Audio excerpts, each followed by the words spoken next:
किरदार है सब एक ही व्यक्ति द्वारा निभाए गए हैं, हर्ष दौड़ द्वारा। और कोशिश ये है कि हमने कई सालों से हम सब लोगों ने चिट्ठियाँ लिखना छोड़ दिया, तो हम उस दौर को याद करने की कोशिश करेंगे। 80 से लेके 90 तक के दौर को, उस दौर में हम कितना कनेक्टेड रहते थे चिट्ठियों से, कितना हम उसके पास पहुंच पाते हैं, ये अब आप लोग तय करना। हमारी कोशिश बस जो है वो सामने है आपके, और हम शुरू करते हैं नाटक चिट्ठी। नाटक आपको लाइट देखने को मिलेगा, पूरी तन्मयता के साथ एक नाटक चिट्ठी।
प्रधानमंत्री जी ने देश हित में फ्रांस के साथ बड़े रक्षा समझौते को मंजूरी दी।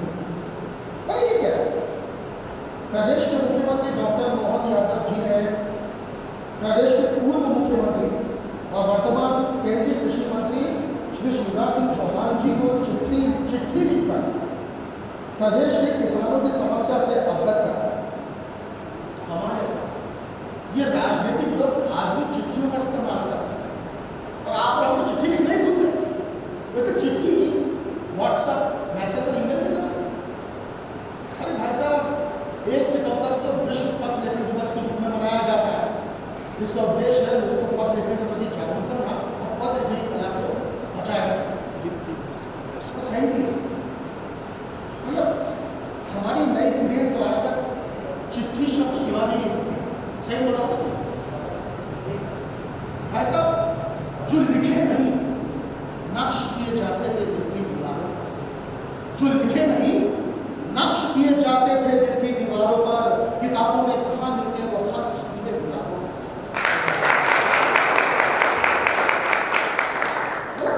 खत लेटर चिट्ठी पत्र लिखने का तो रिवाज ही खत्म हो गया साहब। अरे पत्र लिखना तो एक कला थी, और इस कला की शुरुआत बचपन से हो जाती थी। बाकायदा से पाठ्यक्रम में शामिल किया गया था। मतलब आज भी है, पर बात अब पहले जैसे नहीं है। हाशिए बदल गए, प्रतियों प्रश्न की जगह बदल गई है। पत्र लिखे जाते हैं, कई प्रकार के पत्र लिखे जाते हैं साहब। व्यापारिक पत्र, मैत्री पत्र, समाचार पत्र हो गया, संदेश पत्र हो गया, शोक पत्र हो गया, निवेदन पत्र, नियुक्ति पत्र और प्रेम पत्र। मूलतः तो पत्र दो प्रकार के होते हैं। एक होता है औपचारिक पत्र, दूसरा होता है अनौपचारिक पत्र। अब जिनको नहीं मालूम उनको मैं बता देता हूँ। औपचारिक पत्र औपचारिक होता है और अनौपचारिक पत्र अनौपचारिक होता है। बड़े बड़े लोगों ने पत्र लिखे। गांधी जी ने हिटलर को पत्र लिखा था और उनको ये सुझाव दिया था कि साहब आप हिंसा का रास्ता छोड़कर अहिंसा का रास्ता अपनाएं। लेकिन गांधी जी के पत्रों का असर हिटलर पर हुआ हो ऐसा इतिहास में कहीं दिखाई नहीं देता। ऐसे ही मधु नर्मदे साहब का किस्सा बड़ा मशहूर है। आपातकाल के समय में मधु नर्मदे साहब और उनकी पत्नी को गिरफ्तार करके जेल भेज दिया गया, और उन दोनों की जेल की दूरी लगभग 800 किलोमीटर की है, और फिर भी दोनों का प्रेम परवान चढ़ता रहा। जानते कैसे?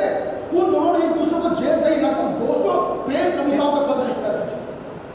और प्रेम कविताओं के पत्र इसलिए लिख के भेजे थे क्योंकि आपातकाल के समय में पत्रों की जांच होती थी। और आप तो जानते हैं साहब, प्रेम तो प्रेम है, हर जगह मुझे प्राप्त नहीं है।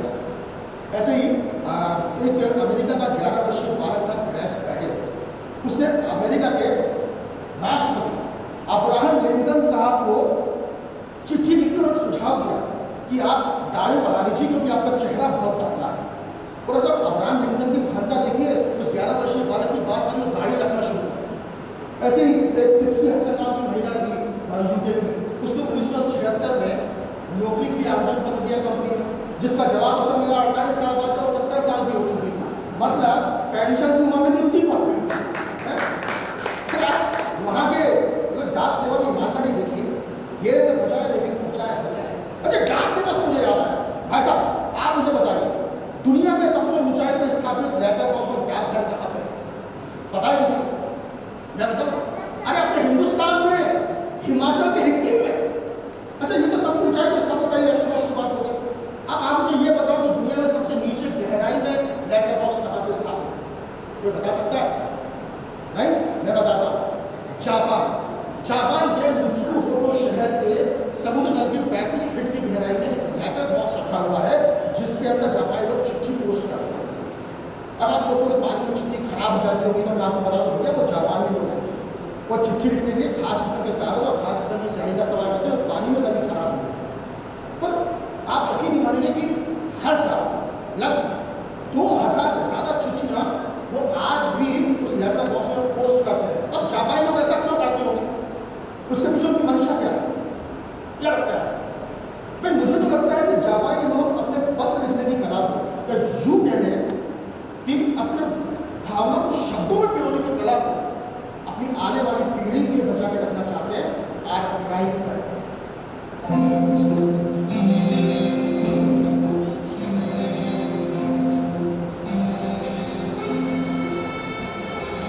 आर्काइव से मुझे याद है, तुम जियो हजारों साल के दिन हो 50 साल। इस टाइम को आपने, मैंने, हमारी पिछली 2 पीढ़ियों ने कई बार अपने स्वजनों के जन्मदिन के अवसर पर गाया, क्योंकि फिल्मी गीत में इस लाइन का इस्तेमाल भी हुआ। अब मैं आपसे ये बोलूँ कि ये लाइन किसी फिल्मी गीत की नहीं बल्कि एक आवेदन पत्र की है, तो लगाना जोर का झटका धीरे से बताइए भाई साहब, किसी को मालूम है ये आवेदन पत्र किसने लिखा था, कब लिखा था, क्यों लिखा था? चलिए मैं बताता हूँ। ये आवेदन पत्र लिखा था मिर्जा गालिब साहब ने, देश के बादशाह बहादुर शाह जफर साहब। तो मिर्जा गालिब साहब ने इस आवेदन पत्र में उनसे निवेदन किया था कि उनका वजीफा उन्हें बढ़ा के दिया जाए और हर महीने दिया जाए, क्योंकि उनका वजीफा बहुत कम मिलता था और वो समय के अंतराल का काम होता था। और उन्होंने बादशाह की सेहत की सलामती के लिए ये लाइन लिखी थी कि आप जिए 1007 साल के दिन को 50 साल। बड़े बड़े लोग इतिहासकारों और खिलाड़ियों, राजनेताओं ने, वैज्ञानिकों ने, आप जैसे और हम जैसे कुछ आम लोगों ने उन सभी पत्रों को संकलित करके हमारे सामने समय समय में किताब की शक्ल में आया कर चुका। और इसी सब को देख के एक अंग्रेज विद्वान ने कहा था कि आप इन पत्रों को सहेज के रखिए, ये पत्र आपके जीवन के अद्भुत दस्तावेज। किसी अपने का पत्र मिलना उपहार से कम नहीं होता। दूर अगर कहीं डाकिया दिखाई दे तो पूछा जाता था, अरे भैया मेरी चिट्ठी आई है क्या? उधर से आवाज आती, अरे नहीं काबू आपको नहीं आई है, आई मुझे बताया क्यों नहीं? ये सोचते दिन में सोच कर बैठे थे साहब कि चिट्ठी का जवाब आता है, लेकिन फिर भी उम्मीद कायम रहती थी। खास तौर से तब जब वो चिट्ठी आपने किसी अपने को लिखी हो, जैसे माता जी, पिताजी, दादा दादी, नाना भाई भतीजे या फिर दोस्त या कहीं प्रेमी प्रेमिका, उनको लिखी चिट्ठी का जवाब पाने का जो उचापन, बेचैनी, उत्सुकता होती थी ना भाई साहब, उसको भी समझ सकता है जो उस दौर में जिया। पोस्टकार्ड, अंतर्देशीय डाक लिफाफा, इनको तो हमारी नई पीढ़ी ने देखा भी नहीं होता। डाकिया उस दौर में डाक ही लेकर नहीं आता था भाई साहब, बल्कि डाक पढ़ पढ़ के सुनाया भी पड़ता था।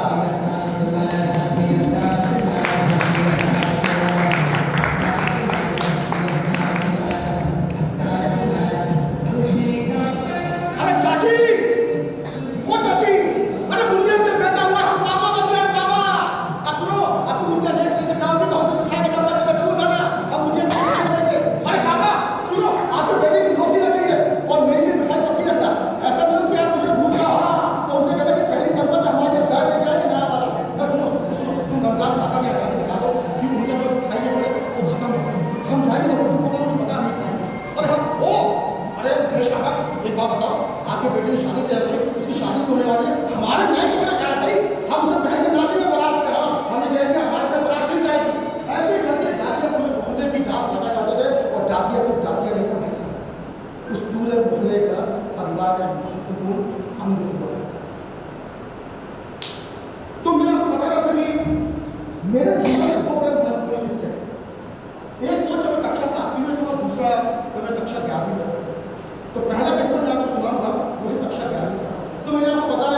पत्र लिखना एक कला थी जिसकी शुरुआत बचपन में ही हो जाया करती थी, है ना। तो हम कक्षा 7वीं में थे, हमारी परीक्षा शुरू होने वाली थी। अच्छा, उस समय इतनी सहूलियत नहीं थी, IMP प्रश्न का बड़ा प्रश्न था।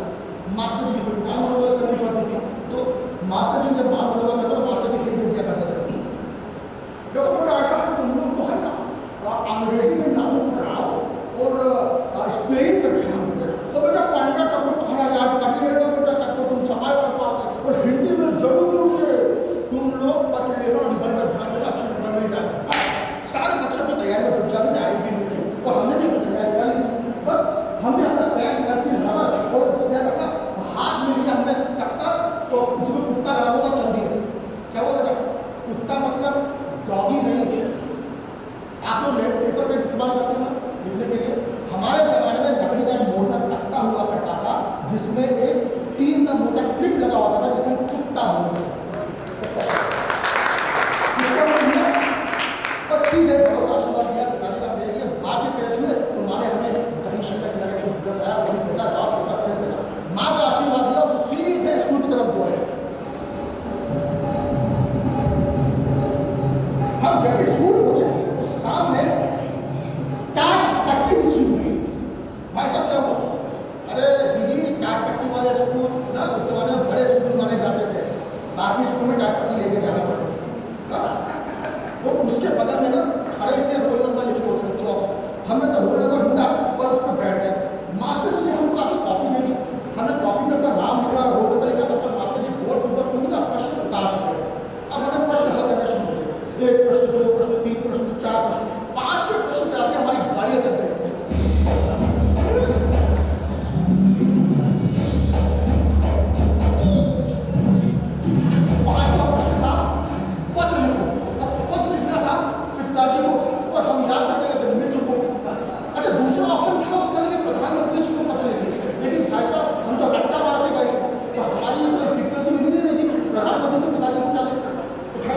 हम घबराहट में मचलने लगे, हमारा दिल काम नहीं कर रहा था, दिमाग काम नहीं कर रहा था। कभी नहीं कहा हमारा दोस्त गोटू बगल में बैठा। अच्छा, गोटू के बारे में आपको बताऊँ, आपने कद्दू देखते ना, कद्दू कद्दू के ऊपर नारियल रखते कैसा दिखाई देता है, गोटू बिल्कुल वैसे दिखाई देता था। हमने गोटू से बोला, ए गोटू गोटू सुन, मेरी मदद कर दे भाई। गोटू बोलता है मुझे काट दिया, मुझे गुस्सा आ गया। गोटू सुन, मैं बड़ी मुसीबत को भाई, पास में प्रश्न करूँ, मैं पत्र लिखा पिताजी को, मैं याद करता हूँ, मुझे पत्र करूँ तो क्या करूँ? गोटू बोलता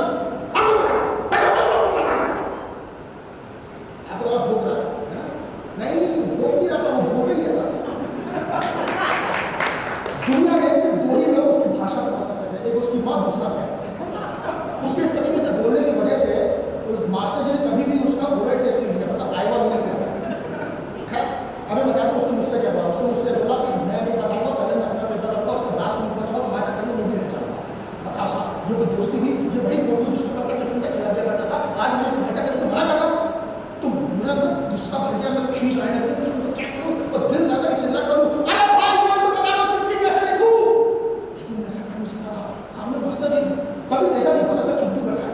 चिंटू को देखकर मेरे अंदर उम्मीद की किरण जाती, क्योंकि चिंटू समाज सेवी टाइप का था, और ये बेहतरीन दोस्त उसके पिताजी से मिले थे। उसके पिताजी हमारे शहर के सबसे बड़े अधीश थे और समाज सेवा का कार्य करते थे। चिंटू उनकी सहायता करता था। मेरा हो सकता है मेरा दर्द समस्या जाकर चिंटू का समाज सेवी जागरूक हो जाए, मेरी सहायता करने को तैयार हो जाए। तो मैंने चिंटू से बोला, चिंटू चिंटू चिंटू बोला, मैं कहा चिंटू मैं मुसीबत करूँ, 500 प्रश्नों पर लिखा है पिताजी को, और मैं याद रखा मुझको करूँ, क्या करूँ? तो चिंटू बोलता है, अरे पहले पहुँचने जाए बाद में दूसरे प्रश्न को भाई दादी का। चिंटू ने जिस तरीके से मुझे बोला, मुझे लगा कि चिंटू जरूर मेरी सहायता करेगा, इसके अंदर सहानुभूति है, पर उसे लालच करना पड़ेगा। हम लोग आ गए, हम क्या गणित में बहुत अच्छे थे, और चिंटू की कमजोरी हम जानते थे, चिंटू गणित में बहुत कमजोर था। तो हमने चिंटू को लालच दिया कि चिंटू से मिलेगा, हिंदी के पेपर में मेरी सहायता कर दे, मैं गणित के पेपर में तेरी हेल्प कर दूँगा। चिंटू की व्यापार गणित हिंदी के पेपर में सहायता करवाने, गणित के पेपर में है 2 तो 5, बेटा बिल्कुल सही चिंटू। तो चिंटू का तो अपना कान दिया, मैं अपना कान उसके पास लेता, तो चिंटू ने मास्टर से आप चला के मेरे कान में गुरु कर दिया, सुन जहाँ जहाँ मित्र लिखा है वहाँ पिताजी लिख दिया। मैं तो पागल हो गया, मास्टर जी को फिर करते, अरे मास्टर जी कौन सी पूरी कॉपी जांचता है यार, ऊपर की 3-4 लाइनें पढ़ते हैं और उसके बाद बस नंबर दे देते, इतनी सारी कॉपियों की घुसा गाँव उनके पास में। मैंने कहा हम तो यही करते, बात तो सही। मैंने भी पूरे मतलब लोग से पत्र लिखा, कॉपी कंप्लीट की, मास्टर जी के हाथ में दे दी। खैर भाई साहब हमारी परीक्षाएं खत्म हो गई और रिजल्ट का दिन आ गया। मास्टर जी बारी बारी सब रिजल्ट बांट रहे थे, 1 2 3 4 5 6 7 8 9 10 11 12 13 14 15 16। मास्टर जी ने सबको इतने तक रिजल्ट बांट दिया, मेरा नंबर ही नहीं लग रहा। मैंने सोचा मैं उठूँ तो मास्टर जी से बात करूँगा, तो मास्टर जी कुर्सी से उठे, कमरे में बाहर चले गए। मेरा दिल धक से गया। फिर मास्टर जी वापस आए तो मुझे बोले, हर्ष इधर आ। मैं दौड़ता हो गया, जी मास्टर जी मेरा रिजल्ट। इतना अच्छा पढ़ने वाला बच्चा है, अगले दिन से पास हो गया है, ऐसे रिजल्ट मिले कि तू पिताजी को लेके आया स्कूल, हम दोनों हम प्रिंसिपल के सामने बैठे। मास्टर जी ये बोल के निकाले, मेरे घर में प्रथम स्थान प्राप्त किया। मास्टर जी मेरा सम्मान करेंगे और पिताजी मुझे बाहर के यस। वैसे भी सब लोग मेरे रिजल्ट का इंतजार कर रहे थे घर पे। मेरे घर पे गए और घर जाके मैंने ऐलान कर दिया, पिताजी मास्टर जी ने आपको स्कूल बुलाया है।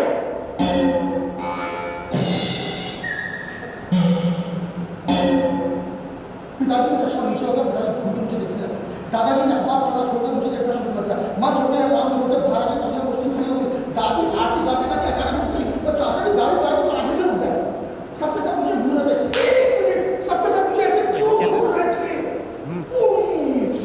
भाई साहब दरअसल क्या है, उन दिनों दो ही कारणों से घर वालों को स्कूल बुलाया जाता था।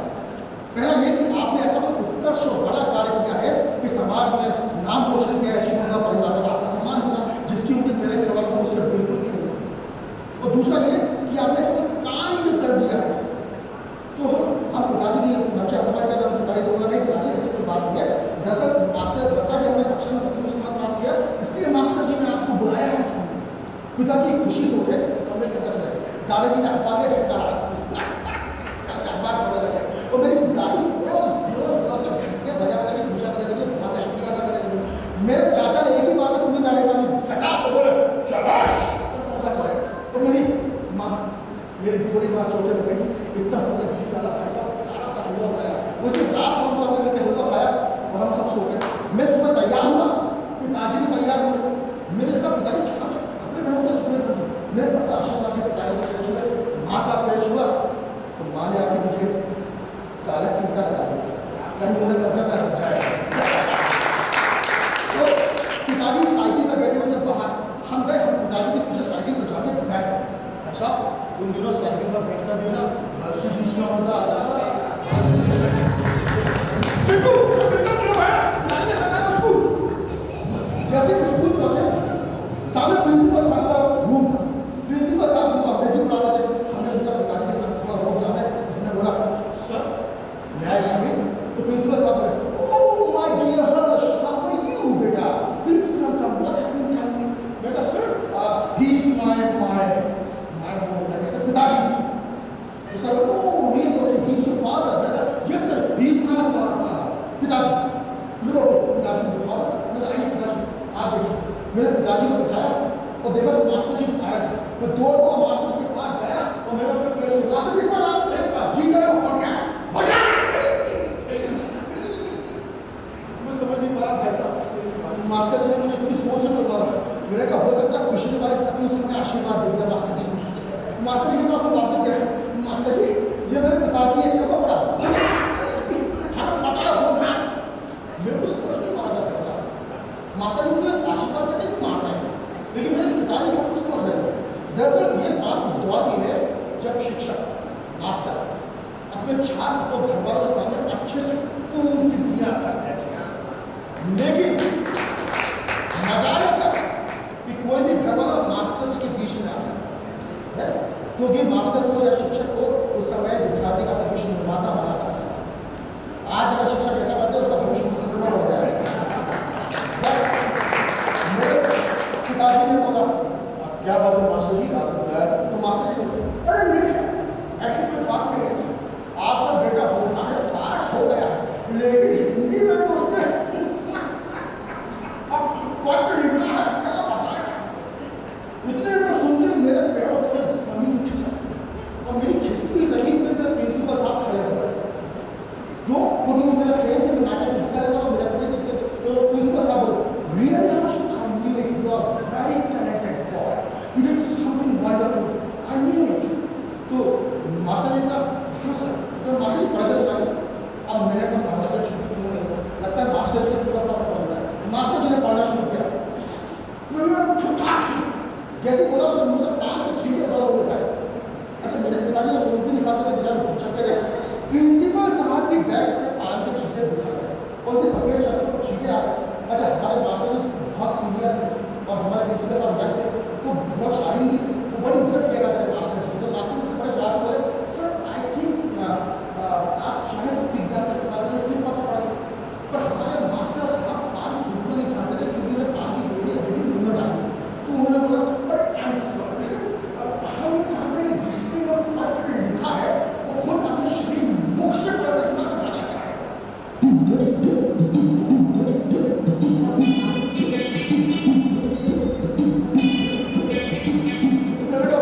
सहायता की।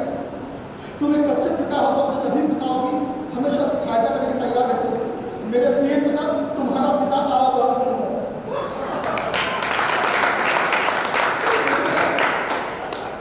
मास्टर पिताजी याद होते मास्टर जी फिर मेरे देखा तो पीछे प्रिंसिपल साहब ने हमें डफर बोला तो अंग्रेजी में हमारा स्वागत करके चले गए। तो मैं बताता हूँ ऐसे तो स्वागत समारोह की शुरुआत की, ग्रैंड फिनाले तो घर पे बाकी था। मैं घबरा के हमारे स्कूल के बाहर आया तो देखा पिताजी गुस्से में साइकिल पर बैठे हैं। मैं चुपचाप साइकिल पर बैठने को हुआ तो मेरे बैठने से पहले पिताजी ने साइकिल दौड़ा दी और इतनी तेज चलाई मेरे साइकिल की रेस में हिस्सा ले रहे हैं और पिताजी आ गए तो मैं पीछे पीछे दौड़ रहा हूँ।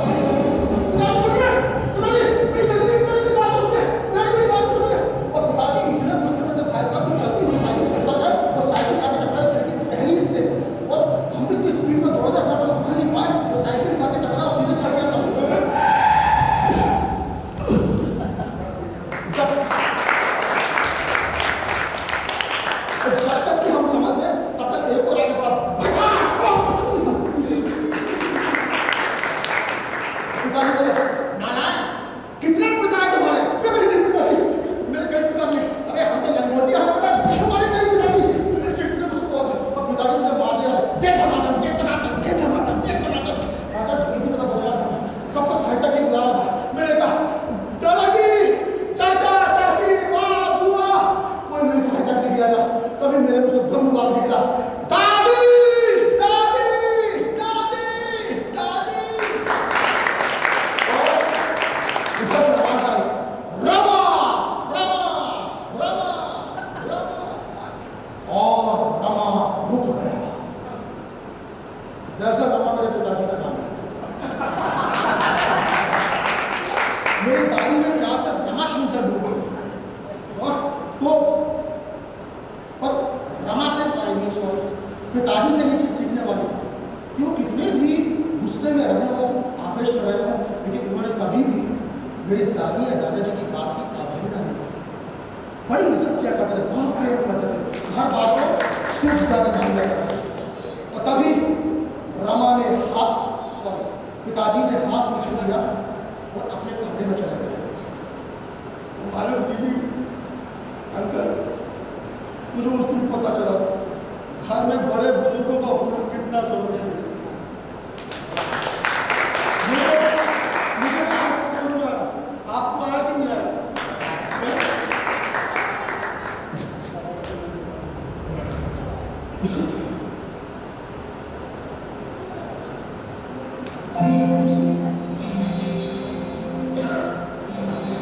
वैसे भी हम भारतीय लोग पत्रों को लेकर बड़े संवेदनशील हैं, खासतौर से उन पत्रों को लेकर जो पत्र किसी ने अपने लिए नहीं पढ़ी हो उसको लेकर वो पत्र हमको अंदर एक झंझोर है। फिल्मी गीतों में कई पत्रों का जिक्र हुआ है, खासतौर से प्रेम पत्र। पर मुझे किसका याद आता है? एक हीरो है, खाकी कुर्ता पहना, चकाचक सफेद धोती पहना, घास पे लेके ओढ़ा ओढ़ा हो और हाथ में पेंसिल फंसाए हुए बगल में हीरोइन है, उसको गाना डिक्टेट कर रहा है। गुम है किसी के प्यार में दिल सुबह शाम पर उसे लिख नहीं पाऊं मैं उसका नाम हाय राम। अरे भैया नाम पता लिखा नहीं तो छुट्टी हो जाएगा इसको। पर ऐसे गाने लिखे जा रहे हैं, हर घर के गाना भी लिखे जा रहे हैं। हाँ, और एक जमाना था संदेश हरकारों के हाथ से भेजे जाते थे। और आप फर्ज कीजिए किसी राजकुमारी ने राजकुमार को, किसी रानी ने राजा को या बेगम ने बादशाह को पत्र लिखकर भेजा, प्रेम पत्र, पर्सनल पत्र। और राजा अपने मंत्रियों के साथ में या बादशाह अपने मंत्रियों के साथ में राज की समस्याओं पर चर्चा कर रहा है। तभी उधर से हरकारा आता है, संदेश आता है।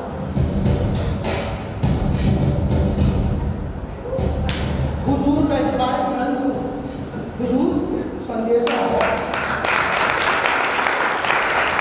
और इधर से आवाज आए आवाज बुलंद पड़ा जाए। और साहब वो कम भगा हरकारा उसका थोड़ा पर्चा खड़ा है और उसी भाव में पढ़ने लगा जिस भाव में वो पत्र लिखा है।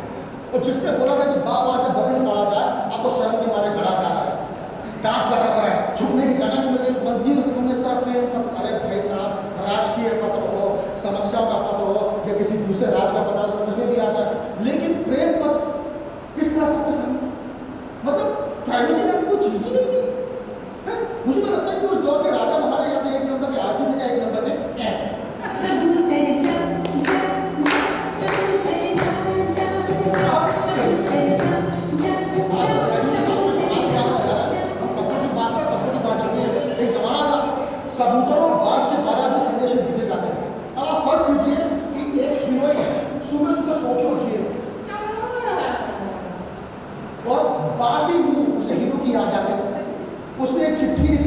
कबूतर के पेड़ पे बाकी कबूतर को उड़ा दिया, अब कबूतर उड़ता हुआ जा रहा है।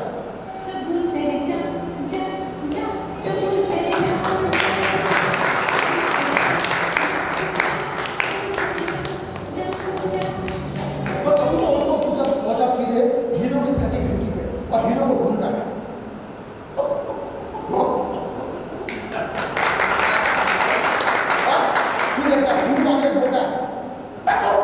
तभी डब्बू आता है, मेरी जाने में कब तक आया है। वो सीधे कबूतर के पास आता है और कबूतर के पहले गर्दन में बैठता है, तो डब्बू से गर्दन में गुदगुदी करता है। फिर कबूतर इधर उधर देखता है, तो उसे दाना पानी दिया जाता है। फिर कबूतर पेड़ आगे उठाता है। फिर वो हीरो पेड़ के बदले ताबीज लेटर बॉक्स, दुनिया का सबसे छोटा लेटर बॉक्स, जिसके अंदर 2 लाइन की चिट्ठी लिख के भेज सकते हैं। हीरो उस चिट्ठी को पढ़ता, खुशी के मारे कागज जाता, उसका जवाब लिखता, वापस उस लेटर बॉक्स में डालता और कबूतर फिर उड़ता।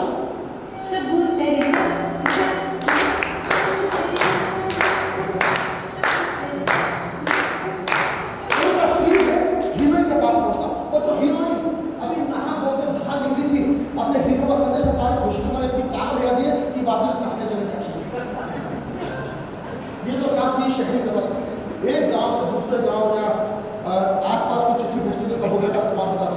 एक्सप्रेस सर्विस भी थी, जब एक प्रदेश से दूसरे प्रदेश या एक शहर से दूसरे शहर भेजना होता तो बाज का इस्तेमाल किया जाता था। बाज ये काम बखूबी करते थे। तो स्पीड पोस्ट सर्विस सिर्फ अंग्रेजों ने नहीं की, ये हमारे यहाँ नहीं आई। स्पीड पोस्ट सर्विस कई सालों से हमारे पास भी थी। कई सौ साल पहले बंगाल से लेकर दिल्ली तक, है ना, एक हर 10 किलोमीटर में चेक पोस्ट हुआ करते थे। और हर चेक पोस्ट पे घोड़सवार 5-5-6 तैयार रहते थे संदेश लेकर जाने के लिए। अब फर्ज कीजिए कि बंगाल से पहली चेक पोस्ट का घोड़सवार तैयार हो, लगभग जा रहा है। तभी दूसरे चेक पोस्ट का घोड़सवार ने देखा कि पहली चेक पोस्ट का घोड़सवार आ रहा है, उससे संदेश लेना है, तो वो भी अपने घोड़े पर बैठ जाता, वो धीरे धीरे चलना शुरू होता। और जैसे पहले चेक पोस्ट घोड़सवार आता, उसे चलते चलते वो देता संदेशा, घोड़े को एड़ लगाता और दौड़ा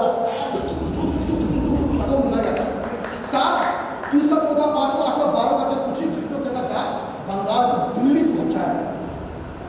ये थी स्पीड पोस्ट सर्विस। आप देख लो, मैंने छोटी चिट्ठी की बात की थी, कितना बड़ा इतिहास में चिट्ठी होगा। हम अगर इतिहास देखते बैठे तो फर्क का फर्क नई नई चीजें समझ में आती जाए। पर मेरे कहने का मतलब है कि चिट्ठी और संदेशों का संबंध हमसे उतना ही पुराना है जितना मानव से शब्दों का संबंध। मतलब हजारों साल पहले भी संदेश तो भेजे जाते होंगे ना, चाहे कैसा भी समय हो, माहौल कैसा भी हो, मौसम कैसा भी हो।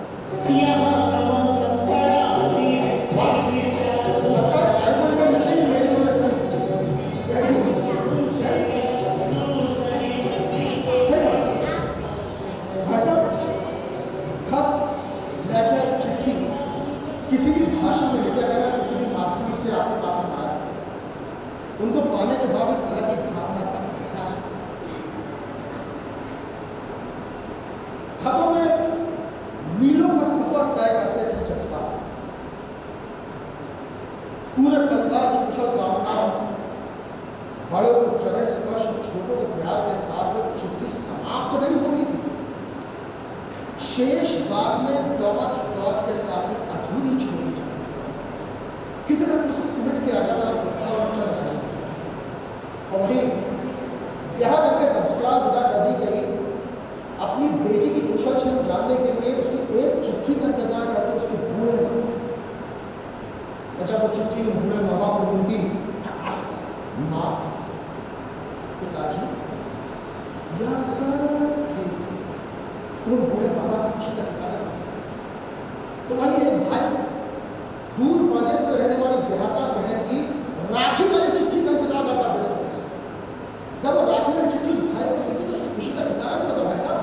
उनकी बचपन की नोकझोंक की सारी यादें ताज़ा हो जाया करती थी, और जो नोकझोंक बचपन में घर में हुआ करती थी अब वो चिट्ठियों के माध्यम से होती थी।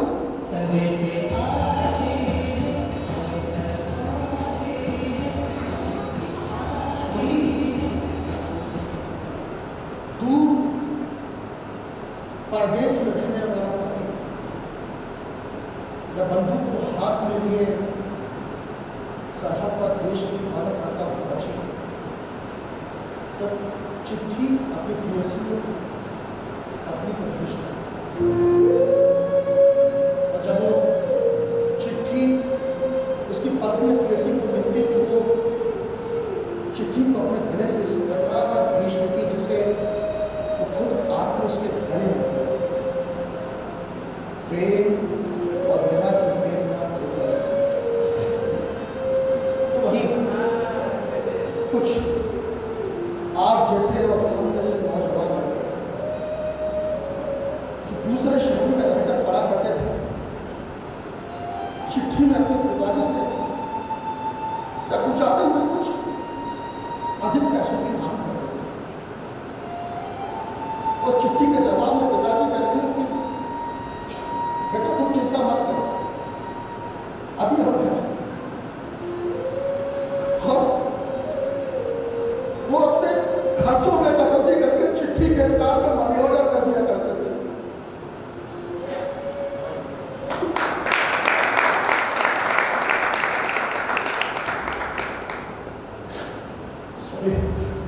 थोड़ा भावुक हो गया।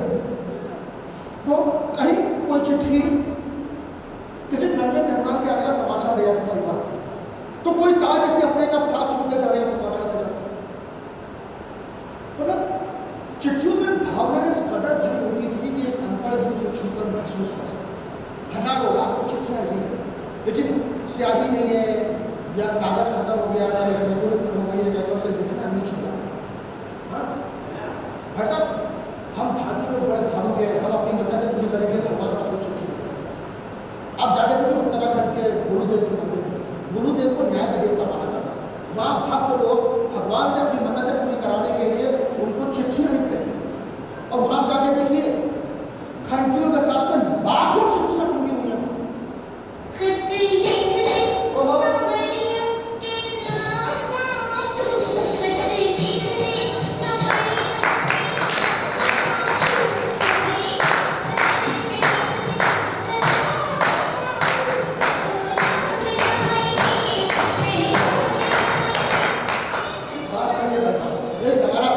दूसरों से खत दिखाया जाता है। एक किस्सा सुनाता हूँ आपको। वो एक हीरो ने अपने दोस्त से कहा कि भाई मेरी पहली बार पत्र लिखो। अब सब दोस्त ने भी ऐसा भावुक प्रेम पत्र लिखा कि जब वो हीरोइन को मिला तो हीरोइन को छोड़कर उसके दोस्त को दिल दे बैठी। अब ये उस जमाने की दोस्ती थी भाई साहब कि एक दोस्त दूसरे दोस्त की अपनी जान अपनी मोहब्बत कुर्बान कर दिया करता था। आज अगर ऐसा हो जाए तो एक दोस्त दूसरे दोस्त की जान ले ले और किसी तीसरे के साथ घर बसा। खैर, और ये किस्सा है फिल्म संगम का, और इसी से जुड़ा हुआ एक किस्सा है जो मैं आपको बताना चाहता हूँ। वो है हसरत जयपुरी साहब को, इसलिए सुना पत्र चिट्ठी से लिखा हुआ। हसरत जयपुरी साहब जब छोटे थे तो बचपन में उन्हें अपने घर में पड़ोस में रहने वाली लड़की से प्यार हो गया। उसके लिए उन्होंने बड़ा ही प्यारा सा प्रेम पत्र लिखा था, जो प्रेम पत्र उस लड़की को कभी दे ही नहीं पाया। अब वो सामाजिक कारण रहा हो या पारिवारिक, तो पत्र उनके पास रह गया। बचपन से वो जवान हो गए, शायर बने बड़े गीतकार बने, मुंबई में जाके रह गए। मुंबई में फिल्म को लेकर मीटिंग चल रही थी। उस मीटिंग में सब डायरेक्टर और प्रोड्यूसर्स बैठे हुए थे। तो हंसी मजाक के दौर में उन्होंने किस्सा सुनाया पत्र वाला। तो राज कपूर साहब को कहा पत्र पढ़ते सुना। तो हसरत जयपुरी साहब ने पत्र पढ़ते सुना तो उनको इतना पसंद आया राज कपूर साहब को कि शंकर जयकिशन से बोला कि यार तुम इस पत्र को ना मेरी फिल्म में गाने के रूप में लेगा। तो हसरत जयपुरी साहब जो पत्र प्रेम पत्र एक लड़की के लिखा था, उसे कभी दे नहीं पाया, तो फिल्म संगम में इस गाने के शब्द में आया कि मेरा प्रेम पत्र पढ़कर तुम नाराज ना होना, कि तुम मेरी जिंदगी हो, कि तुम मेरी बंदगी हो।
सच्ची वाली मोहब्बत हो जाया करती थी। दोस्तों के साथ बातों बातों में उसे दिल की रानी प्रेम की देवी मान लिया जाता था और हम टनाटन पुजारी बन जाया करते थे। और जब कभी वो लड़की किसी दूसरे लड़के के साथ मिल जाए तो भाई साहब दिल भी टूट जाया करता था। और फिर रोमांस की बादशाह मोहम्मद रफी साहब पहले पायदान से दूसरे पायदान पे आ जाते थे और मुकेश साहब पहले पायदान पे आ जाते थे और फिर दर्द अपनी सुनना शुरू करते जाते।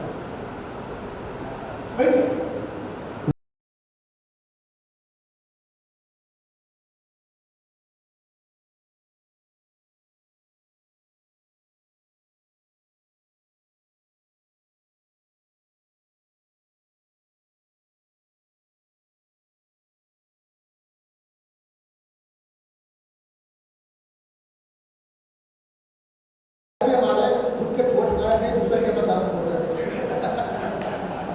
अच्छा, एक बार ऐसा गीत था जिसको सुनकर भाई साहब इतने गमगीन हो गए कि 2 घंटे तक रोते रहे। जानते गीत कौन सा था? आपको पसंद आएगा सुनिए।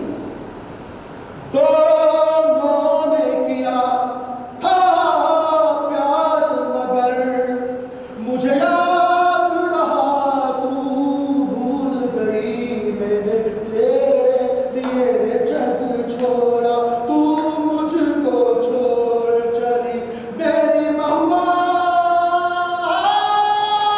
तेरे वादे क्या हुए मेरी जाना।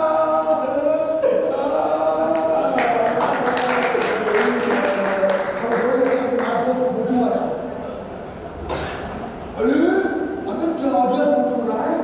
मेरे का भाई बोलू मेरी मोहब्बत तुमसे धोखा कह दिया। बूढ़ू मेरे पास बैठा तो बड़े उससे बोले, अरे पागल अपन दोनों की कोई मोहब्बत थी ही नहीं। ये जो आता हम 2 घंटे तक होता रहता है। मतलब कमाल। ऐसा कुछ खतों का इतिहास में ऐसा भी है कि हीरो ने रोज निकले लेकिन हीरोइन को कभी पोस्ट नहीं किया, तो उसको वो देख देख के गा दिया करता था।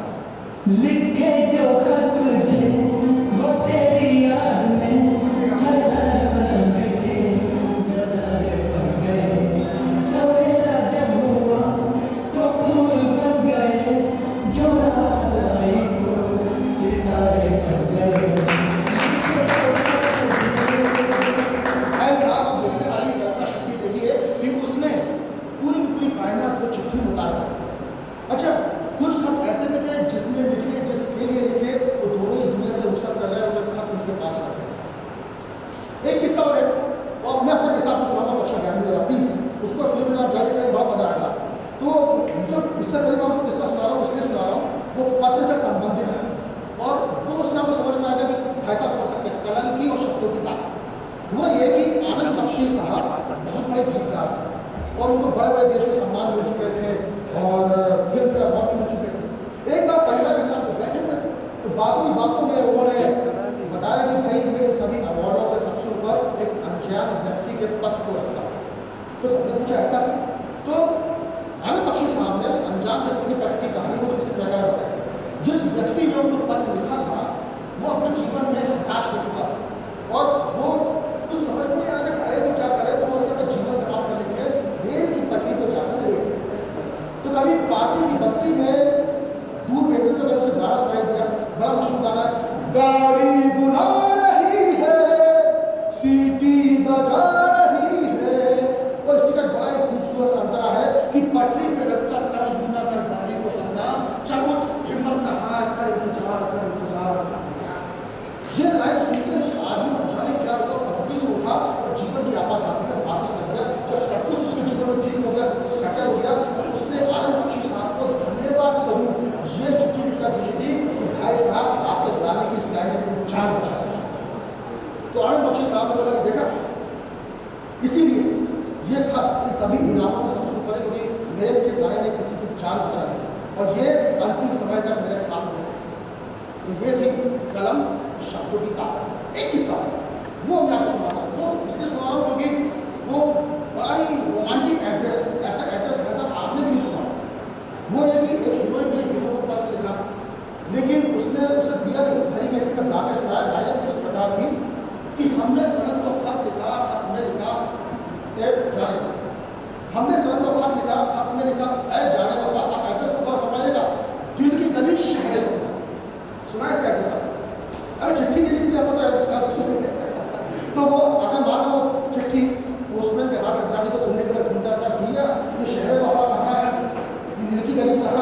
उसे प्यार ज़्यादा भी जिंदा रहते ऐसे ही एक और खुला था जिसका जिक्र मैं आपसे करना चाहता हूँ, और वो ऐसा था उस खुले घर को जिसने भी सुना और अपनी आंखों से आंसू को रो दिया।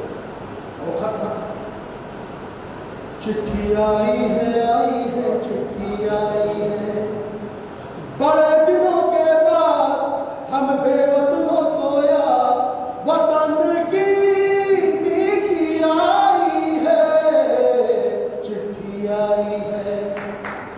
ऐसा ये ऐसा खुला पकड़ा जिस किसी ने इसको सुना वो साथ साथ रोए। मेरे ख्याल से तो उस दौर में पुरस्कार भी खुला पत्र होते थे, कोई भी उसे पढ़ सकता। अच्छा, किसी को थोड़ी बहुत प्राइवेसी चाहिए होगी तो अंतर्देशीय पत्रों का इस्तेमाल, हालांकि वो भी नए पत्र होते थे, लेकिन उसे लिफाफे की तरह बंद किया जा सकता था। वो चिपकाने के लिए बोर्ड की जरूरत नहीं थी, बस आपको जबानगिरी करनी है, चिपकाना, पोस्ट कर देना। अच्छा, किसी को माता बहनों को या दोस्तों को चिट्ठी के साथ छोटी कोई चीज़ भेजनी होती तो डाक लिफाफे का इस्तेमाल करता है। ये वो दौर था जब लोग अपनी निजी भावनाओं को सार्वजनिक नहीं किया और उनके राज या उनके साथ या चिट्ठी के लिफाफों में दफन कर जाते, पर अपनी मोहब्बत को सरेआम रुस्वा नहीं करते। अरे ये आज के दौर के लोग क्या करें, साथ में किस तकरार और कागज का ढेंचा निकाल कर इख्तियार करते थे।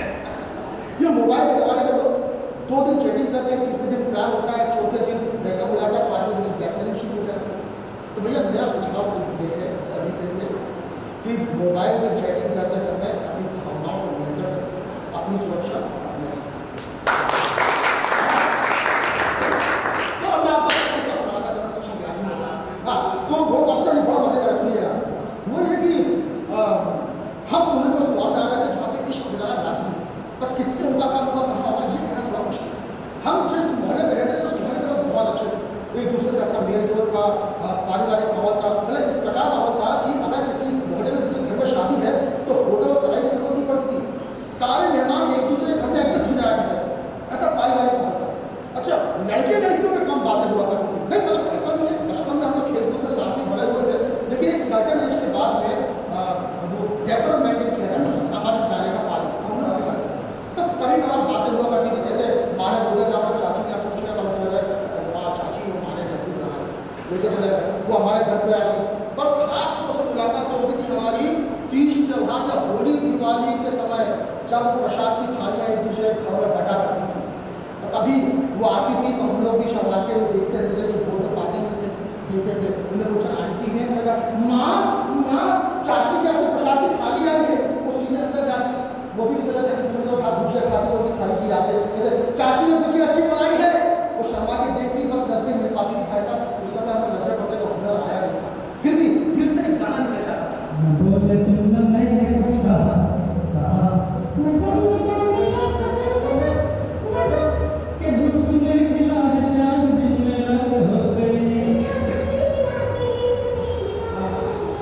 भाई साहब, और एक दिन एक ऐसा वाक्य हुआ कि जिससे हमें रात की जो नींद चेंज चला, हम समझ इसमें मुझे करे हुआ ये कि हमारे उस समय मैं आपको दो चीज़ बताता हूँ कि हमारा कस्बा था ना, उसमें सिर्फ एक ही स्कूल था जहाँ पे 8वीं के बाद में लड़के साथ में पढ़ा।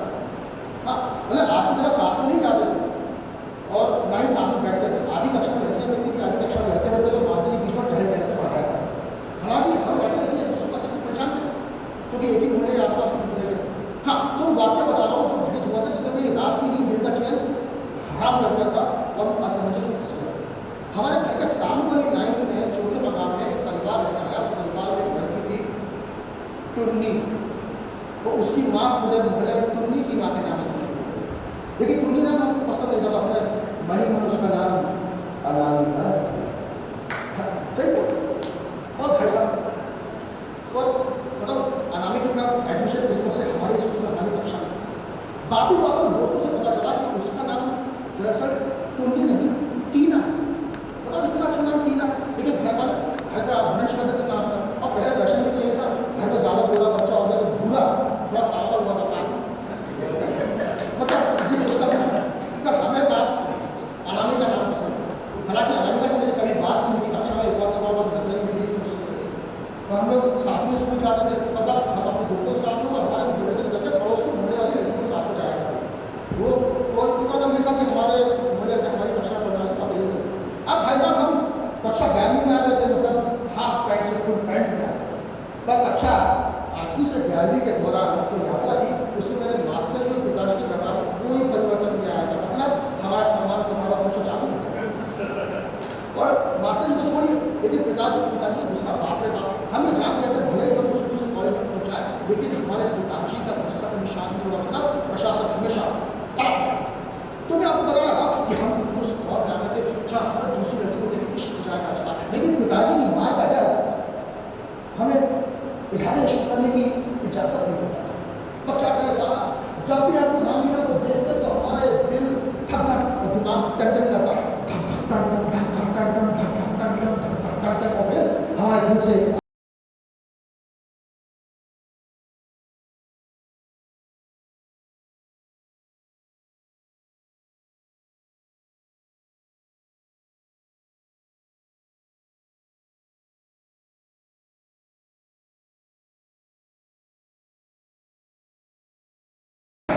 एक दिन वो घटना घट गई। हम अनामिका के साथ में प्यार के सपने बुन रहे थे। हमारा दिल कहता कि अनामिका के हाथ वालों से हम चांद पे ले जाए, और हाल ही ये था कि हम किसी दोस्त को बयान भी नहीं कर सकते थे। क्या पता कब तक वो दोस्त भी अनामिका के साथ में प्यार के सपने बुन रहा हो। हम अनामिका को चाहते हैं तो बात करना चाहें और दोस्त उसका हाथ पकड़ के खींच के बोले चल हम चर्च के पीछे बैठ के बात करें। और मान ईर्ष्यावश मेरे दोस्त ने मेरा हमारे दिन पिताजी को बता दिया और मेरे पिताजी को जानते हैं तो चांद से घसीट कर पाताल में फेंक देते। खैर एक दिन का वाक्य ऐसा, एक दिन ऐसा कुछ घटा जिसकी उम्मीद हमें सपने में नहीं थी। हुआ ये कि हम अपने दोस्तों के साथ खेलने के नाम गुल्ली डंडा खेलते थे। और क्या हुआ, अरे भाई गुल्ली डंडा, अरे हमारे ज़माने के यही तो बड़े खेल हुआ था, गिल्ली डंडा, सतोलिया, भागम भाग, छुपन छुपैया है। अगर वो ओलंपिक में शामिल कर दिया था आज जो सारे बड़े जीत मिला था दूसरों को मौका नहीं मिलता। खैर हम तो गिल्ली डंडा खेल रहे थे, हमने गिल्ली को शॉट मारा, देखा गिल्ली को उठी जाती सूरज डूब रहा है। अभी पिताजी की आवाज़ मेरे कानों में आ गई, बोले से मेरा बुला गया। हमें क्या है, हमें तो दोस्तों से भाई हम जा रहे हैं, हमारा टाइम हो गया और हम घर जा रहे हैं। अच्छा हमारे खेल के मैदान और घर के बीच में अनामिका का घर पड़ा था। और मुझे नहीं आता भाई साहब, जब भी मैं अनामिका के घर के सामने इस तरह से निकलता था तो मेरे पेड़ पहाड़ पेड़ पड़ने लगते, मैं आगे चलने पीछे जाने लगता था, मेरा दिल ढाका ढाका ढाकने लगता था, ठंडी ठंडी सांसें आती थी, मीठा सा क्या क्या होने लगा, ऐसा ठंडा ठंडा होता था, उसको वही समझ सकता है जिसको प्यार होगा पहली बार, मैं एक्सप्लेन नहीं कर सकता। और हमेशा ये गाने बातों में निकलता था, ओ देखो मैंने देखा एक सपना फूलों के शहर है अपना, तू कहाँ है मैं यहाँ, तू आजा आजा आजा आजा आजा। ऐसा मैं गाना भी खत्म नहीं कर पाया तो मेरे सामने दुनिया का आठ चुका था। अनामिका अपने घर के बाहर खड़ी हुई थी और हमने अपने पास आने का इशारा कर दिया। मेरे दाएं देखा फिर बाएं देखा, कोई नहीं था, वो मुझे ही बता रही थी। मैं पूछे भाई साहब क्या हाल है मेरे, ना आंखों में रोशनी है, मुझे जबान में कामी आवाज, लगता था कि गांधी जी तीनों बोलता मेरे अंदर समाना है और मैं चौथा बंदा बनकर के सामने पहुंच गया। और फिर मुझे इशारा करे तो देखा उसके हाथ में एक चिट्ठी थी।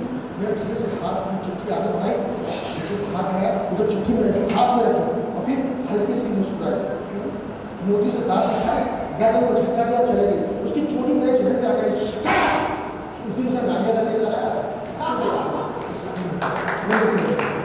फिर मैंने देखा मैं सामना तो नहीं देख रहा, मैंने चिट्ठी को देखा और तभी मेरे दिल से आवाज निकली,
चाचा चाची उनके बड़े बेटे, मतलब मेरे बड़े भाई साहब, हम लोग कुल मिला के थे 10 लोग, और घर में कमरे से 4, एक नीचे 3 ऊपर। मतलब उस दौर में परिवार बड़े हुआ करते थे, घर छोटे और दिन बड़े होते थे। और वो चिट्ठी पढ़ने का जुनून मेरे सर पे सवार था। चिट्ठी तो मुझे पढ़नी थी, क्या करूँ? तो मैंने सोचा क्यों ना मैं चिट्ठी को टॉयलेट में जाकर पढ़ूँ, संडास में। उस वक्त क्या होता है, टॉयलेट जो घर के बाहर लगे हुआ करते थे, और मालूम है टॉयलेट में ज़्यादा रोशनी लगती है, पसीना नहीं था भाई साहब, सिर्फ 0 वॉट के बल्ब होते थे, वो भी फ्यूज होते थे। तो हाथ की मैंने चिमनी लेके जाना पड़ता था, और रात में घर से टॉयलेट में अगर चिमनी लेके जाओ तो वो वाली फीलिंग आती थी,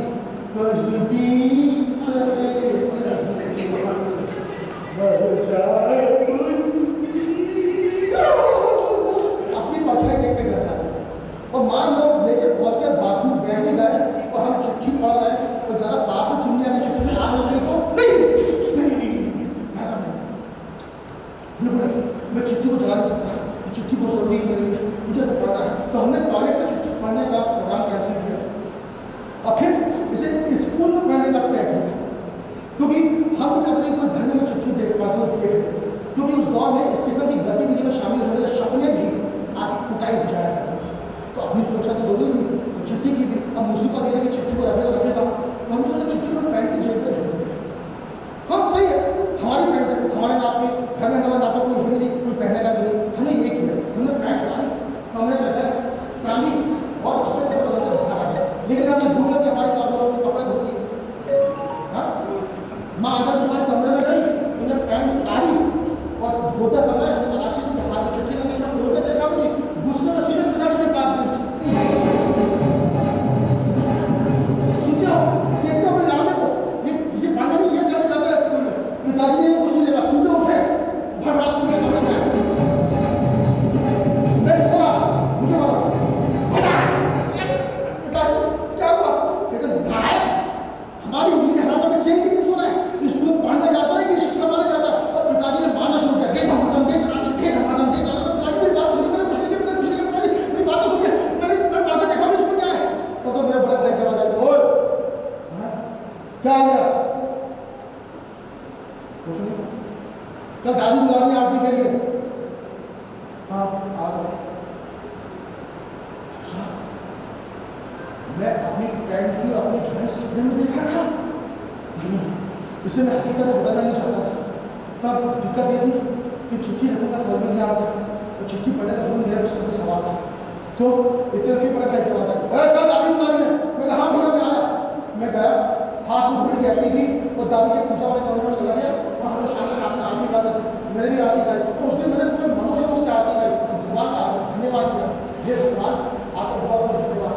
मेरी आरती का मुझे पहली बार क्या करूँ, पर क्या करूँ, मुझे पढ़ना चाहता हूँ, जगह नहीं मिल रही, ऐसे कुछ दवाई नहीं मुझे संभाल के रख सकता, मैं क्या करूँ, दवाई करूँ। तभी मेरी आत्मा से परमात्मा की आवाज़, बेटा ये चिट्ठी हमने दरवाई तो हमारे पास ही रहती, ये आगे मुझे कुछ नहीं। मैं इंतजार करने लगा, जैसे ही मेरी दादी को बुआ तुलसी के दिया रखते गई, मैंने चिट्ठी निकाला, दादी की पूजा की पोथी को छुपा। अब चिट्ठी सुरक्षित थी, कोई देखेगा भी नहीं। मैं सीधे कमरे में गया और हाथ धोते थे, खाना वाना खाया, छत में रात को टहला और जाके कमरे में सो गया। सुबह अचानक दादी के चिल्लाने से मेरी नींद खुली। अक्सर दादी रोज सुबह पूजा करने की घंटी बजाती थी, आज जोर जोर से चिल्ला रही थी, मुझे समझ नहीं आया मैं फोटो को गया कमरे की तरफ, देखा तो दादी के बगल में दादाजी खड़े थे, मेरी माँ खड़ी होती थी और मेरी चाची खड़ी थी, और दादी जोर से चिल्ला के मेरी माँ को डांट रही थी, देख ले अपने नाश के बेटे को, ये कल वो क्या करता है, कैसे कर्म करता है, उसका चक्कर से मेरी बदनामी होगी मेरी। मैंने दादी सुन लो, मैंने कुछ नहीं किया, क्या बात हो गई, ये क्या मुझे समझ नहीं पा रहा था। तब दादाजी आया, उन्होंने छोटी उठाई, मुझे बोता जमाती बोले बैठो क्या है, अभी जमीन में सो के नहीं हो, और एक मारने चले गए और देख बेटा मुझे मारना शुरू कर दिया। मैं दादाजी से बोला, दादाजी मेरी बात सुनिए, मैंने कुछ नहीं किया, दादाजी मेरी बात सुनिए, मैंने कुछ नहीं किया। तब मेरी दादी आई, उन्होंने छड़ी छुड़ाई और मुझे मारना शुरू किया, देख नालायक नाच पी के तेरे चक्कर में पूरा ध्यान भ्रष्ट हो गया है, पूरा अपावित कर दिया हमारा पूजा का, पता नहीं किसने चिट्ठी दे दी, कहाँ से लाया, कैसे लाया, पूजा की पोथी में रख दिया। मेरा दादी मेरी बात तो सुनिए, मैंने कुछ नहीं किया, दादी मेरी बात तो सुनिए, मेरी बात तो सुनिए, कुछ नहीं किया। छोटी दुनिया को दिया क्या क्या मैंने कुछ नहीं कहा, खाना खाना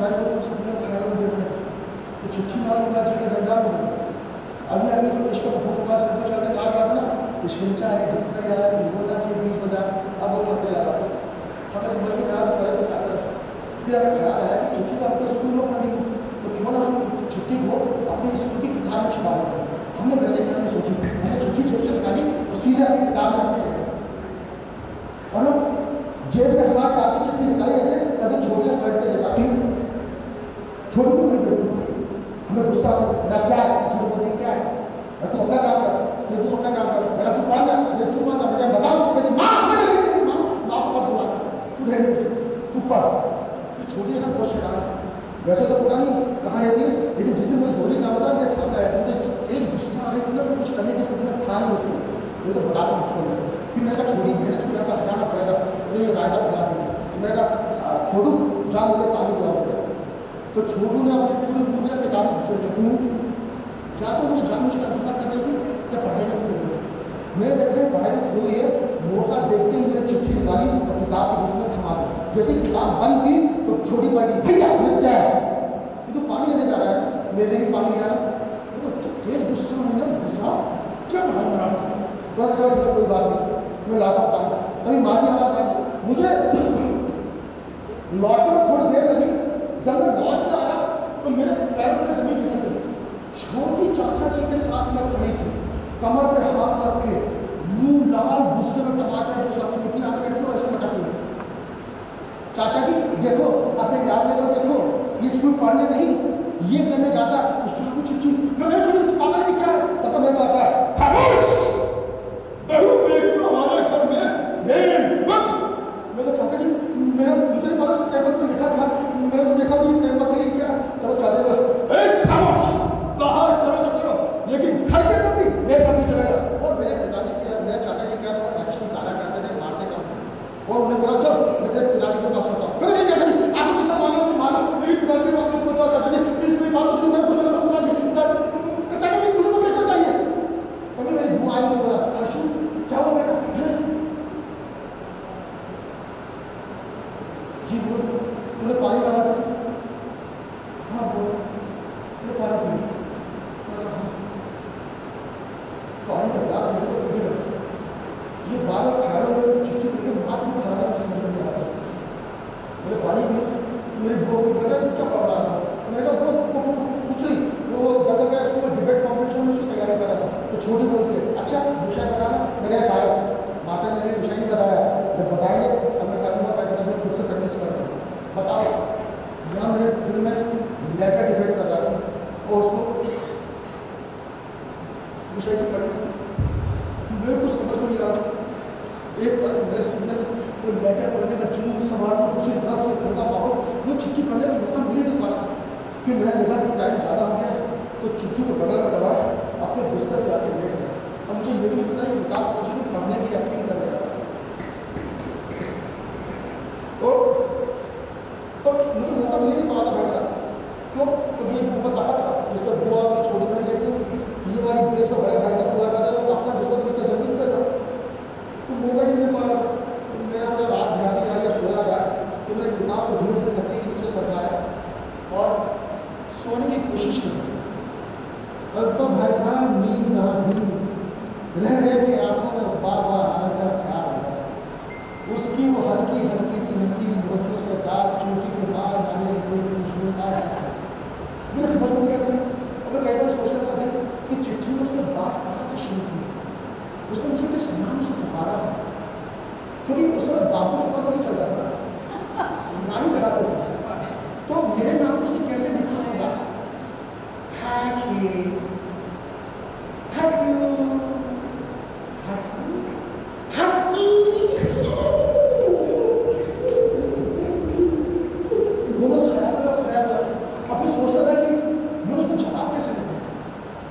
क्योंकि मैं तो सर अनामिका बना और मान लो मैंने उसे क्लास में अनामिका लिख दिया और उसको लगा कि ये चिट्ठी मैंने नहीं मेरा दोस्त संकेत ने लिखी है तो संगम वाली गाली हो जाएगी नहीं मैं फिर उसका नाम क्या रखूँगा बस यही सब मैं सोच रहा हूँ तभी मेरे बड़े भाई साहब के पॉकेट ट्रांजिस्टर में एक गाना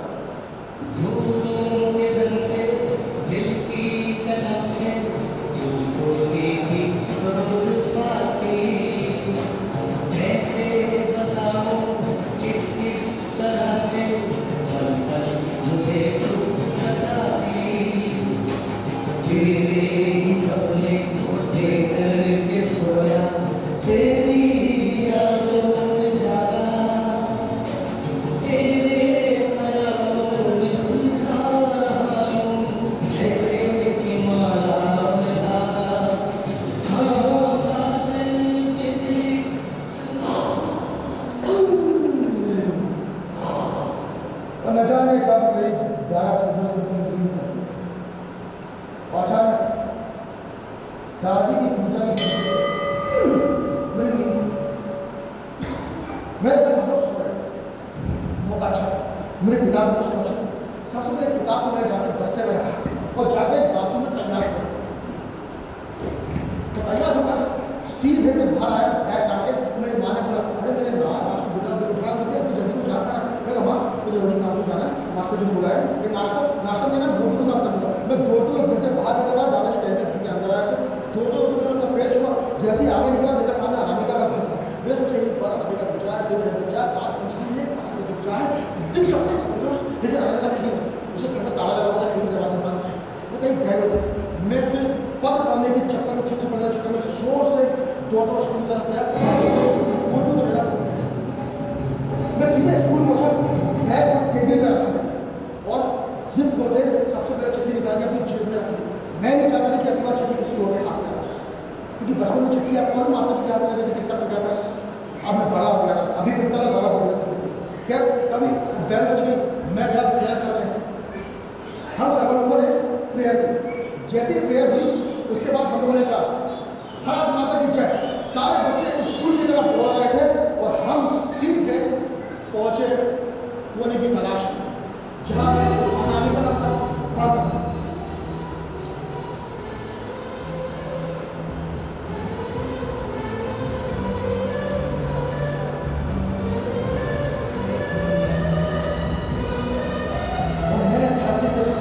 जैसे अनामिका था बाहर मेरा दिल से वो था सांसों में लगा लो मुझे लगा ना यार अवतार जो चढ़ा जा रहा था मेरे दिल को पास में आया उसने सुना तो उसमें से आम के अचार और मसाले की खुशबू आई। तो मैंने धीरे से एक फ्लोर खुलना शुरू किया 1 फ्लोर 2 फ्लोर 3 फ्लोर 4 फ्लोर पूरा लेटर मेरा खोल दिया। तो मेरा फिर और देर में ठहरने लगा। अनामिका का मुस्कुराता हुआ चेहरा मेरी आंखों के सामने आ गया था।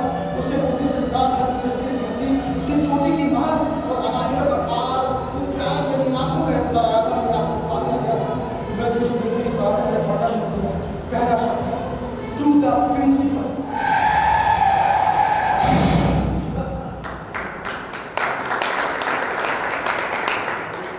टू द प्रिंसिपल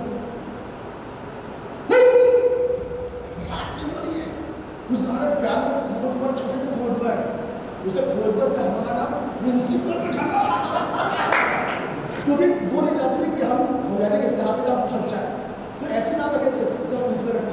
अब देखते आगे क्या लिखा है मैंने तो सुना अरे to the principal respected sir I beg to state that I have some urgent work at my home, so I am unable to attend the class. So please kindly grant me leave for 3 minutes.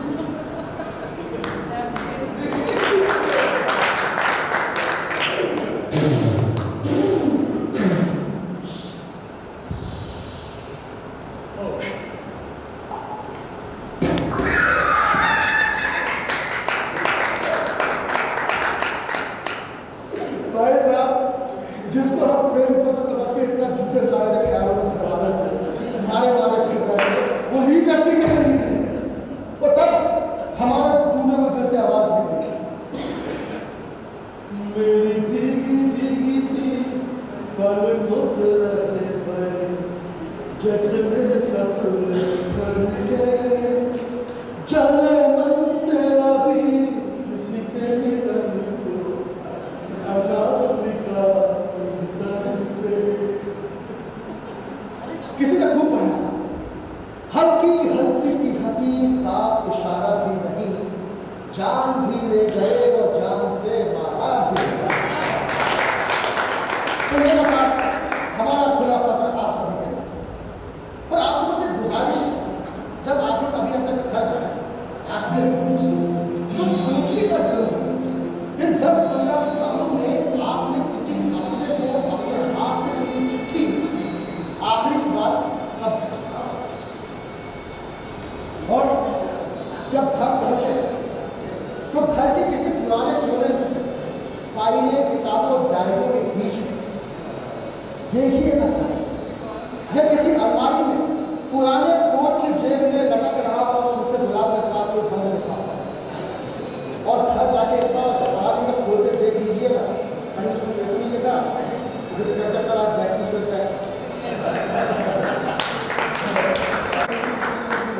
वाह, एक उम्दा किस्म से आपने अपने मन की बात चिट्ठी को एक बहाना बनाते हुए चिट्ठी के माध्यम से कही।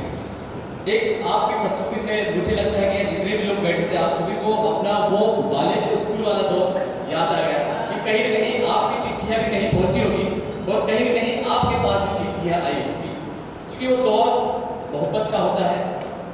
हम शादी भले नहीं करें लेकिन किसी की बारात में जरूर नाचते हैं और इसका एहसास हम सभी को होता है। तो बहुत बहुत धन्यवाद। मैं चाहूँगा कि ये जो नाटक पूरा मैंने भी नहीं देखा था। दरअसल इस नाटक को मुझे खुद महेश्वर में देखना था और मैं इसका बड़ा न केवल प्रशंसक था बल्कि मेरे को इतनी जानकारी लग गई थी कि ये नाटक भाई हर्ष डॉन ये कौन है, भाई परिचय संजय भैया देंगे। हमारे परम मित्र हैं, बिस्मिल्लाह खां अवार्डी संगीत नाटक अकादमी नई दिल्ली द्वारा युवा अभिनेता के तौर पर ये राष्ट्रीय अवार्डी अभिनेता हैं। और जब समझ में नहीं आ रहा कि मुझे बोलना क्या है तो मैं निर्देशक भैया से चाहूँगा। एक कोशिश थी आप सब लोगों तक एक याद पहुंचाने की, एक दौर जो गुजर चुका है। इसके साथ मैं अपनी टीम से जरूर मिलवाना चाहूँगा क्योंकि ये काम किसी एक अकेले व्यक्ति का नहीं होता है।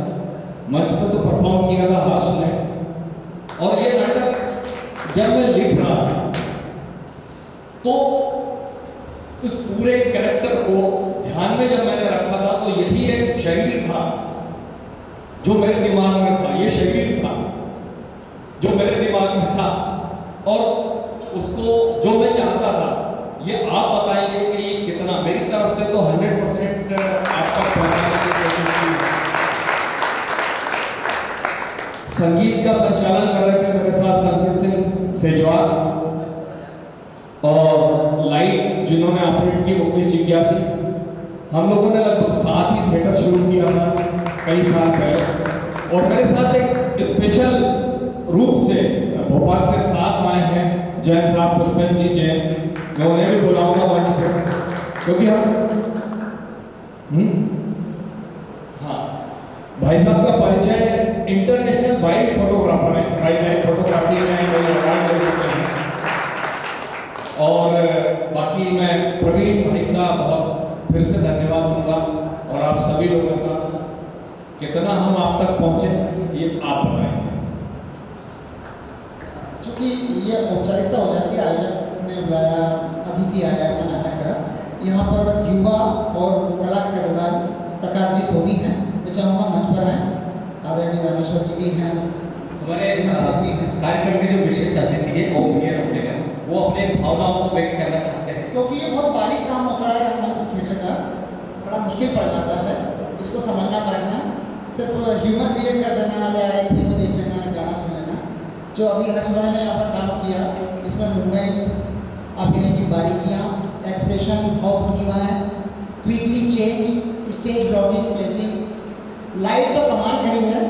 मतलब इतने कम संसाधन में मैं को बड़ी डर के करता हूँ। यहाँ पे ऑडिटोरियम नहीं है और पिछले 2 दशक से मैं देख रहा हूँ नहीं है। मैंने बोला भी है आज गजराज जी को कि कुछ उन्नयन हो यहाँ पे नर्मदा वन का, और संजय भैया भी देखते थे कि इनके लिए कुछ व्यवस्था नहीं छुड़ा पाए।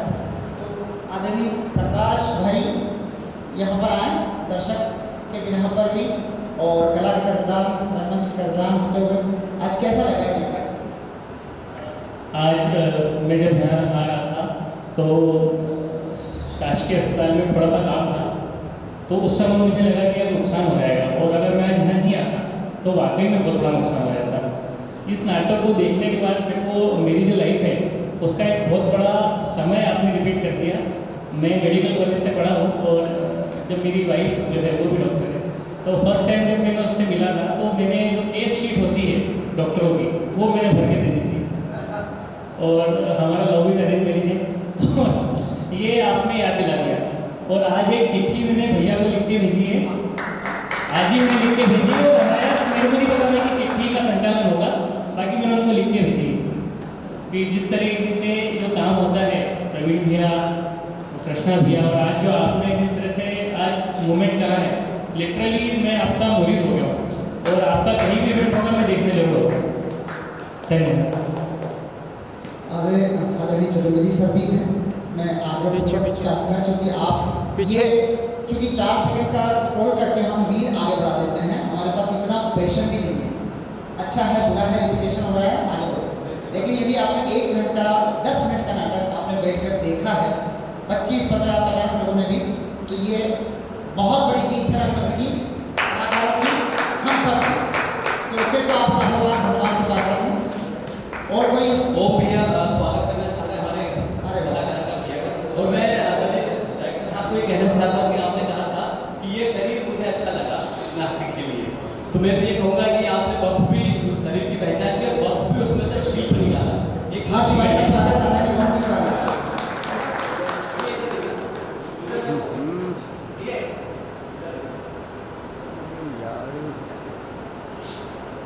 ये भावाभिव्यक्ति है, कोई बोल कर बता देता है, कोई शब्दों से और कोई पुष्पांजलि से।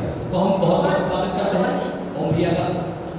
ये बड़े भाई साहब हैं, जिला अध्यक्ष तो है ही पीछे काल के जी।